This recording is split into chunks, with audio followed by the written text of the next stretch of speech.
അങ്ങ് ഉയരങ്ങളിലാണ് അല്ലേ? അമ്മ ഇവിടെ ഇങ്ങനെ ഷൂട്ടിന്റെ പ്രൊമോഷൻസ്, അപ്പം ഒരുപാട് ടൈം സ്പെൻഡ് ചെയ്ത വ്യക്തികളായിരുന്നു നിങ്ങൾ രണ്ടുപേരും അല്ലെ? ചേച്ചി ഒരു അങ്ങനെയായിരുന്നു. പക്ഷെ വൺസ് അവള് ഇതിന് തുടങ്ങുമ്പോഴേ കുറച്ച് ബ്രേക്സ് എല്ലാം ഞങ്ങൾക്ക് ഉണ്ട്, ഗ്യാപ്സ് എല്ലാം ഉണ്ടാവും. അവള് പിന്നെ അവളുടെ ഫ്ലൈയിങ് സ്കൂൾ ഫ്ലോറിഡയിലായിരുന്നു. അപ്പൊ ഒരു 1.5 കൊല്ലം ഇങ്ങനെ കുറച്ചായിട്ട് അവള്. അപ്പൊ ആദ്യത്തെ ആ ഗ്യാപ്പ് വന്നപ്പോ തൊട്ട് എങ്ങനെയാണ് അത് ചേച്ചിയിലേക്ക് നല്ലോണം എഫക്ട് ചെയ്ത് കാണുമല്ലോ, നിങ്ങൾ രണ്ടുപേരിലേക്ക് എഫക്ട് ചെയ്ത് കാണും, എങ്ങനെയാണ് അതൊന്ന് മാനേജ് ചെയ്തെടുത്തത്? ഫസ്റ്റ് അവള് ഗ്രൗണ്ട് കോഴ്സ് വന്നിട്ട് ബാംഗ്ലൂരിൽ ചെയ്തു. അപ്പം ഞാൻ എല്ലാം പാക്ക് ചെയ്ത് ഞാൻ അവിടെ പോയിട്ട് സെറ്റിൽ ആവാൻ വേണ്ടി പ്ലാൻ ചെയ്തതാണ്. Just 3 months course. ഞാൻ പറഞ്ഞു 3 months അവള് ഇല്ലാതെ എനിക്ക് ഇരിക്കാൻ പറ്റില്ല, അവൾ എവിടെ പോയാലും ഞാൻ പോവും, അവിടെ ഒരു കിച്ചൺ സെറ്റ് ചെയ്തിട്ട് ഞാൻ എവിടെയെങ്കിലും സ്റ്റേ ചെയ്യുമെന്ന് പറഞ്ഞിട്ടാണ് പോയത്.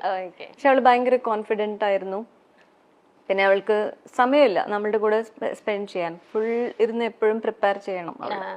അപ്പൊ അങ്ങനെ ആകുമ്പോൾ ഒരു 1 month ഞാൻ അവിടെ ഉണ്ടായിരുന്നു. അത് കഴിഞ്ഞിട്ട് എൻ്റെ ഒരു ഫാമിലി ഫ്രണ്ടിനും പിന്നെ എൻ്റെ കസിനും ഉണ്ടായിരുന്നു, അവരുടെ വീട്ടിലായിരുന്നു അവള്. So she manage those 2 months.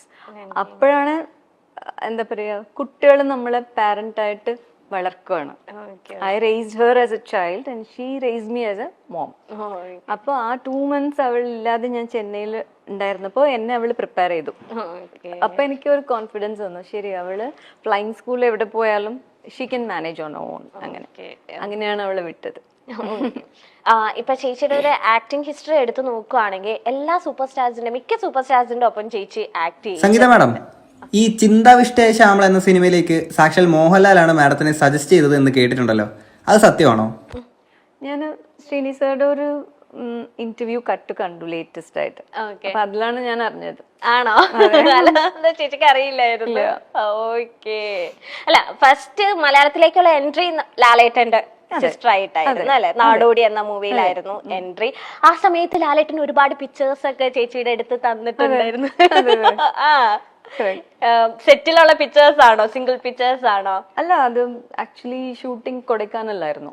അപ്പൊ വളരെ ബ്യൂട്ടിഫുൾ അറ്റ്മോസ്ഫിയർ ആണ്. അപ്പൊ മോഹിനി ചേച്ചിയാണ് അതില് ലീഡ്, ഫീമെയിൽ ലീഡ്.